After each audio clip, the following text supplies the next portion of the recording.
Hello students, today we are going to study abolition of monarchy. पिछले video में हम लोगों ने पढ़ा था कि कैसे नेशनल असेंबली टुक ओवर करती है और कॉन्स्टिट्यूशनल मोनार्की इस्टेब्लिश करती है। कॉन्स्टिट्यूशनल मोनार्की का मतलब था, हम लोगों ने डिस्कस किया था कि कैसे किंग की पावर को लिमिट किया जाता है, पावर सेपरेट की जाती है, एक्टिव सिटीजन पैसिव सिटीजन हम लोगों ने पढ़ा था। अब हम लोग पढ़ेंगे कि कैसे मोनार्की एबॉलिश होती है, मोनार्की सिस्टम समाप्त होता है। Okay, let's discuss. तो today's topic is France abolishes monarchy and becomes a republic. Monarchy France में एबॉलिश हो जाती है और फ्रांस अब बन जाता है रिपब्लिक। रिपब्लिक का मतलब क्या होता है?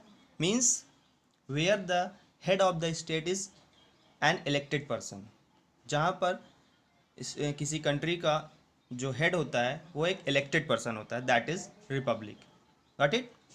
सो हम लोग देखते हैं कि हम लोगों ने डिस्कस किया था, आपको याद होगा कि हमने बताया था कि लुइस 16 की जब पावर लिमिट हो जाती है तो भाई कोई किंग हो, उसकी जब पावर छीन ली जाएगी, कम कर दी जाएगी, तो वो इतना मतलब कैसे सहन कर पाएगा, कैसे बियर कर पाएगा। तो वो सीक्रेटली प्लान कर रहा था कि कैसे नेशनल असेंबली को ओवरथ्रो किया जाए, इसको समाप्त किया जाए।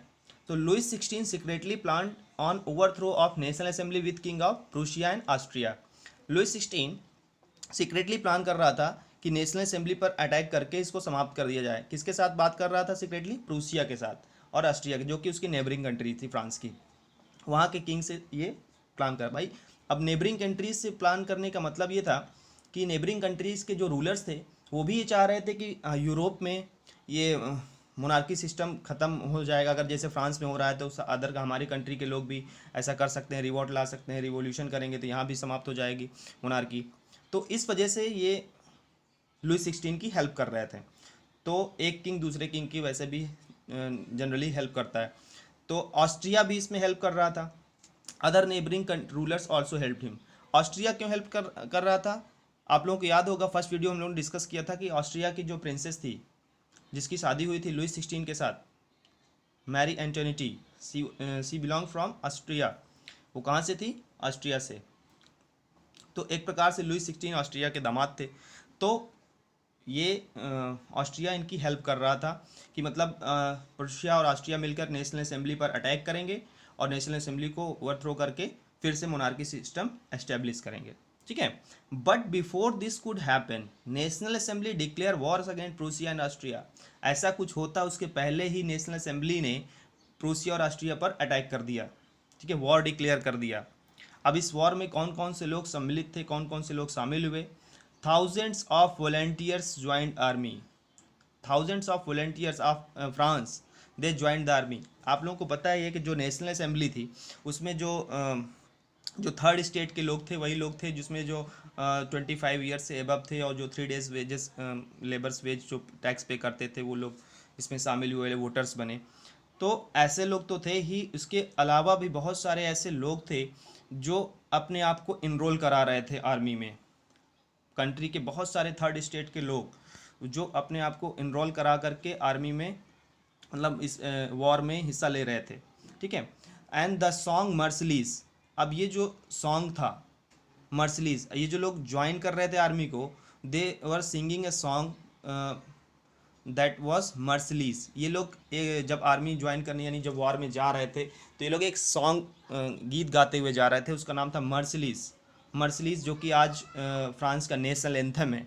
ठीक है, it was compose by Rouget de Lisle, Roget de Lisle. अब ये इंपॉर्टेंट क्वेश्चन है, 1 मार्क्स का क्वेश्चन बन सकता है, आप इसको याद रखिएगा। Marseillaise compose by Rouget de Lisle. It was sung by volunteers from Marseillaise. अब इसका नाम मार्सलीज क्यों पड़ा?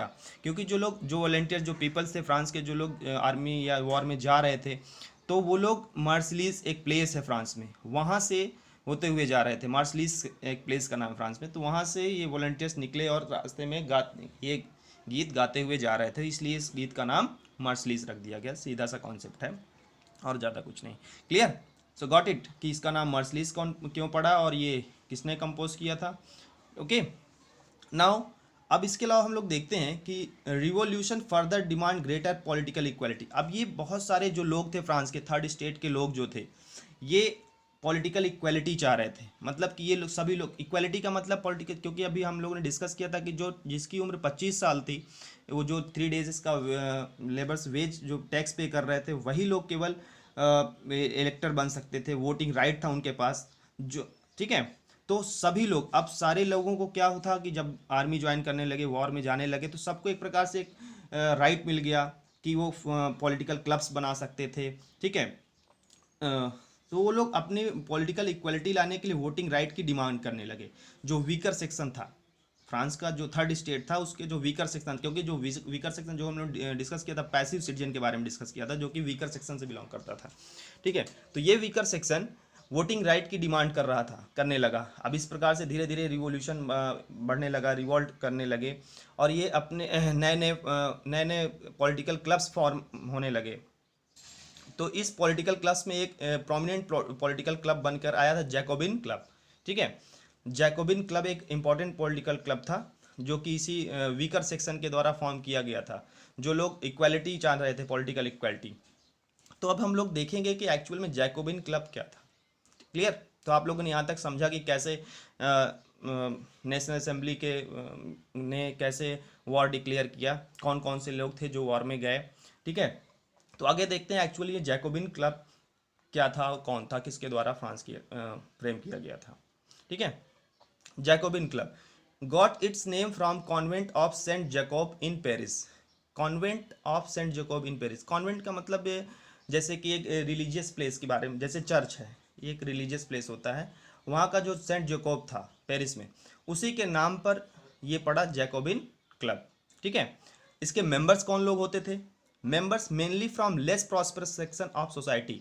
हम लोगों ने बात की थी जो थर्ड स्टेट के जो लेस प्रॉस्परस सेक्शन के लोग थे, जो गरीब लोग थे, जो लैंडलेस लेबर लोग थे, या जो डेली वेजेस लेबर थे, ऐसे लोग इसके मेंबर्स। हालांकि ऐसा नहीं है कि इसके मेंबर यही लोग हो सकते थे, मेंबर कोई भी हो सकता था, लेकिन ज़्यादातर मोस्टली जो मेंबर्स थे वो लेस प्रॉस्परस सेक्शन से थे, मतलब पुअर लोग थे, गरीब लोग थे, because they were not having the voting right and they were not having the equal political right. Means for that they have joint Jacobin club for getting equality. इसके leader कौन था? मैक्सिमिलियन रॉबर्सपायर। इसका leader कौन था Jacobian club का? Important है, question है 1 marks का, आप इसको याद रख सकते हैं। Leader of Jacobin club was Maximilien Robespierre. अब इनके ड्रेस कोड क्या था? इनके जैकोबिन क्लब का ड्रेस कोड था long strip trouser. Long strip trouser, इनके जो ट्राउजर पहनते थे लॉन्ग स्ट्रिप होती थी, लंबी लंबी स्ट्रिप बनी होती थी। मेन वो रेड कैप, जो कि लिबर्टी दिखाता था। जो मेन थे वो रेड कैप पहनते थे, वुमेन रेड कैप नहीं पहनती थी, क्योंकि रेड कैप एक सिंबलाइज कर रहा था लिबर्टी को। किसको? लिबर्टी को सिंबलाइज कर रहा था, मतलब आज़ादी दिखा रहा था, जिससे फ्रीडम शो हो रही थी, क्योंकि मेन लोग को ऑलमोस्ट फ्रीडम मिल चुकी थी। ठीक है, बट वुमेन को अभी तक कोई आज़ादी नहीं मिली थी, इसलिए main wearing red cap and long strip trousers. इनको सैंस क्लूटोज कहा जाता था। ऐसे लोग जो लॉन्ग स्ट्रिप ट्राउजर और रेड कैप पहनते थे, इनको क्या बोला जाता था? सैंस क्लूटोज। सैंस क्लूटोज का लिटरली मीनिंग होता है दोज विदाउट नी ब्रीचेस, जो नी ब्रीचेस नहीं पहनते हैं। अब ये नी ब्रीचेस क्या होता है और लॉन्ग स्ट्रिप ट्राउजर कैसे होता है, इसको मैं आपको एक फिगर के थ्रू दिखा सकता हूँ, आपके बुक में भी होगा, ये देख सकते हैं आप। ठीक है, ये देख सकते हैं आप, ये आप देख सकते हैं, ये लॉन्ग ट्राउज़र है स्ट्रिप वाला।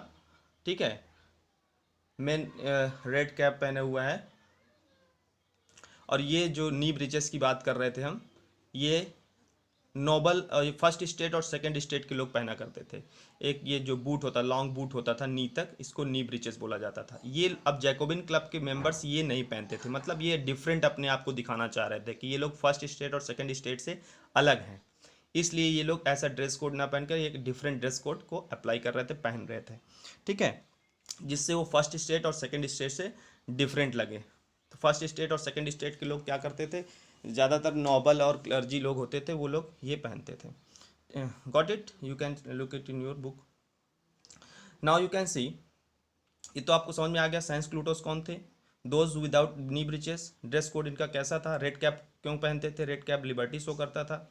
ठीक है, अब हम लोग देखते हैं कि समर ऑफ 1792 में जैकोबिन क्लब का क्या किया, पेरिसियन मतलब पेरिस के लोग were angered by short supplies and high price of food. हम लोगों ने सब्सिस्टेंस क्राइसिस की बात की थी कि उस समय बहुत सारी सिचुएशन ऐसी थी, लोग भूखों मर रहे थे, तो वो शॉर्ट सप्लाई तो थी और प्राइस भी बहुत फूड का बहुत ज़्यादा था। So they were angered and revolt by them. Jacobin club के अंडर में अब रिवॉल्ट शुरू हुआ। अब इसका जो नेतृत्व कर रहा था वो कौन था, जैकोबिन क्लब। अब ये जगह जगह रिवॉल्ट होने लगे, लोग अपनी डिमांड करने लगे, अपनी इक्वालिटी की डिमांड करने लगे, वोटिंग राइट की डिमांड करने लगे। All the men of 21 years and above got the right to vote. मतलब इनकी डिमांड क्या थी कि पहले अभी तक क्या था, एक्टिव सिटीजन जो थे, जो 25 साल से ऊपर थे और उनको वो लोग 3 दिन का टैक्स, लेबर्स वेज का जो टैक्स पे करते थे, वही लोग को वोटिंग राइट था। लेकिन अब क्या था, अब उनकी जो डिमांड थी 21 ईयर्स के एबव के लोगों, सारे men, all the men of 21 years and above got the right to vote. अब उनको वोटिंग राइट मिल गया। अब वोटिंग राइट मिलने के बाद इन लोगों ने अपनी डिमांड रखी, इसको वोटिंग राइट मिला। इसके बाद अब क्या होता है, एक नई असेंबली बनती है, एक नया संविधान बनता है, जिसको न्यू असेंबली बनती है उसको कहते हैं कॉन्वेंशन। अच्छा, अब यहाँ पर थोड़ा सा रिकॉल कर लेते हैं। पहले क्या था, मोनार्की सिस्टम था। मोनार्की सिस्टम में जिसमें कि स्टेट जनरल की मीटिंग होती थी। फिर उसके बाद क्या आया, नेशनल असेंबली आई। नेशनल असेंबली मोनार्की सिस्टम को अबॉलिश किया। कॉन्स्टिट्यूशनल मोनार्की आता है। कॉन्स्टिट्यूशनल मोनार्की के बाद अब आता है हमारे पास कन्वेंशन, जो कि जैकोबिन क्लब के द्वारा स्थापित किया जाता है। It is new assembly that is called convention. Convention समझ में आया। Now France become Republic. अब फ्रांस टोटली रिपब्लिक हो गया है। रिपब्लिक का मतलब नो हेरिडेटरी मोनार्की, जहाँ पर मोनार्की सिस्टम नहीं होगा। जैसा कि अभी हम लोगों ने डिस्कस किया, Republic means head of the state would be N elected person. जो हेड ऑफ द स्टेट होगा, कंट्री का जो हेड होगा, वो एक इलेक्टेड पर्सन होगा। Clear, monarchy system will not be here. Now अब बात करते हैं कि लुई 16 का क्या हुआ। अभी तो मान लीजिए कि कॉन्स्टिट्यूशनल मोनार्की में लुई 16 की पावर को लिमिट किया गया था, लेकिन अब कन्वेंशन बन गया तो लुई 16 का क्या हुआ। नाउ लुई 16 पर मुकदमा चलाया गया। लुई 16 पर मुकदमा कैसे चलाया गया, ट्रेजन का। ट्रेजन मतलब देशद्रोह का मुकदमा चलता है। और कन्वेंशन के द्वारा, मतलब जो संविधान था उसके द्वारा, असेंबली के द्वारा इनको सेंटेंस क्लियर होता है, डेथ का। डेथ सेंटेंस क्लियर होता है, इनको मौत की सज़ा सुनाई जाती है और इनको गुल्टिन पर चढ़ा दिया जाता है। गुल्टिन एक डिवाइस है जो जिस पर मौत की सज़ा सुनाई जाती थी। ठीक है। और सेम फेट इनकी वाइफ के साथ भी होता है, queen Marie Antoinette. Same fate shortly मतलब कुछ समय बाद इनकी इसकी जो लुई 16 की वाइफ थी उनको भी सेंटेंस टू डेथ क्लियर कर दिया जाता है और उनकी भी ऐसे ही मौत होती है। क्लियर। नाउ लुई 16 का चैप्टर क्लोज होता है। और अब हम लोग इस चैप्टर को थोड़ा सा रिकॉल कर लेते हैं कि हम लोगों ने इस टॉपिक में क्या क्या पढ़ा। ठीक है, ये तो आप लोगों ने देखा ही। रिकॉल करते हैं। France abolishes monarchy and becomes republic. अब डेट वाइज कैसे रिकॉल कर लेते हैं थोड़ा सा। देखिए, this governing body declare abolition of the monarchy establish France as republic. मतलब मोनार्की सिस्टम समाप्त हो जाता है। लुई 16 की डेथ हो जाती है, बुलेटिन पर चढ़ाकर मौत की सज़ा सुना दी जाती है कन्वेंशन के द्वारा, और वहाँ पर एक रिपब्लिक गवर्नमेंट आ जाती है जैकोबिन्स की। कन्वेंशन न्यू असेंबली बनती है। ठीक है। अब 21 सितंबर 1792 डेट याद रखिएगा यहाँ से, मोनार्की एबॉलिस्ड। मोनार्की सिस्टम समाप्त होता है कब, 21 सितंबर 1792। France declared Republic. फ्रांस क्या हो जाता है, Republic. And people elect government including its head. People यानी कि वहाँ के लोग, वो लोग गवर्नमेंट इलेक्ट करते। कौन से लोग, जो 21 ईयर एज के ऊपर के लोग जो थे। ठीक है, वो लोग गवर्नमेंट इलेक्ट करते हैं, including its head. Means republic इसीलिए कहते हैं ना, क्योंकि head of the government is elected person. No hereditary monarchy. अब वहाँ पर कोई हेरिडेटरी मोनार्की नहीं होगी।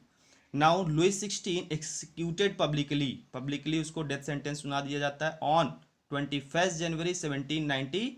इसको इंपॉर्टेंट है, एक ऑब्जेक्टिव क्वेश्चन पूछा जा सकता है आपसे। एट प्लेस दी ला कॉन्क्रोड, मतलब कहाँ पर, ये फ्रांस में एक जगह पेरिस में, वहाँ पर इसको मौत की सज़ा सुनाई जाती है publicly. Queen Marie Antoinette same fate shortly. Queen Marie Antoinette के साथ भी यही घटना होती है, सेम। ओके। नाउ इससे रिलेटेड कुछ क्वेश्चन यहाँ पर आप देख सकते हैं। When was monarchy abolished in France. France में मोनार्की कब समाप्त हुई। When was Louis 16 executed and what happened to Marie Antoinette. You can frame this type of question from yourself and you can sort it out, you can solve it and prepare the question. इससे related question हम website पे भी आपको मिल जाएंगे। आप इस topic से related question आप फ्रेम भी कर सकते हैं खुद से, जो भी टॉपिक में आपने पढ़ा है। नेक्स्ट वीडियो हमारा आएगा कि आप देखिए कन्वेंशन फ्रेम हो जाता है, मतलब एक नई असेंबली बन जाती है। अब कौन हेड होता है? मैक्सिमिलियन। अभी आपको हमने बताया था कि head of the Jacobin club कौन था? मैक्सिमिलियन रॉबर्ट्सपायर। तो रॉबर्ट्सपायर अब हेड हो जाता है कन्वेंशन का, मतलब इस गवर्नमेंट का हेड हो जाता है मैक्सिमिलियन रॉबर्ट्सपायर। तो अब रॉबर्ट्सपायर का रेन कैसा होता है? रेन ऑफ टेरर आएगा। तो नेक्स्ट वीडियो हमारा होगा रेन ऑफ टेरर का, ठीक है, उसको हम लोग पढ़ेंगे। Okay, thank you.